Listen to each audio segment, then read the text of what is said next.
சாய்பாபாவுடைய விக்கிரகத்தை ரொம்ப நாளாக நான் தேடிட்டு இருக்கிறேன். ஷீரடி மூலமாகவும் தேடி பார்த்தாச்சு, பக்கத்தில் இருக்கிற சாய்பாபா கோயிலுக்கும் பார்த்துட்டேன். சாய்பாபாவும் வேணும், அவருக்கு பின்னாடி இந்த மாதிரி திருவாச்சியும் வேணும் அப்படின்னு தேடிட்டு இருந்தேன்.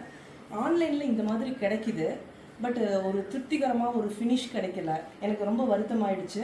அப்போது யூடியூப்பில் சர்ச் பண்ணிகிட்டே இருந்தேன், ஏதாவது இந்த மாதிரி கிடைக்குமா, பாபா இது செட்டப்லேயே நமக்கு ரெடிமேடாக கிடைக்குமா அப்படின்னு தேடிட்டு இருக்கும்போது தான் ஸ்ரீ ராகவேந்திரா சாய் ஸ்டோர்ஸ் மயிலாப்பூர் ஐயாவோட கடையை பற்றி யூடியூப்பில் வீடியோ வந்தது. எனக்கு அப்போ ரொம்ப ஆச்சரியமாக போச்சு. 1/2 அடி 1 அடி 3/4 அடி விக்கிரகத்துக்கெல்லாம் கூட இந்த மாதிரி அழகாக திருவாச்சி சிம்மாசனம் கொடையெல்லாம் வச்சு ஐயா செஞ்ச வீடியோவும் நான் தற்செயலாக பார்த்தேன். அதுவும் பாபா மூலமாக தான். அவர் எப்போ வரணும்னு நினச்சாரோ அப்போ வந்துட்டாரு. ரொம்ப திருப்திகரமாக வந்திருக்கு. நம்ம பாலாஜி ஐயாவே ஃபோனில் தொடர்பு கொண்டு எங்களுக்கு தேவையான டிசைன்ஸ் எல்லாம் மெஷர்மெண்ட் எல்லாம் அனுப்ப சொல்லி அவரே நேரடியாக இப்போ வந்து வச்சுட்டு போயிருக்காரு. பாபாவே நேரடியாக இவர் மூலமாக வந்து இங்கே உட்காந்துட்டு இருக்கிற மாதிரி ஒரு திருப்தி. ரொம்ப சந்தோஷம்.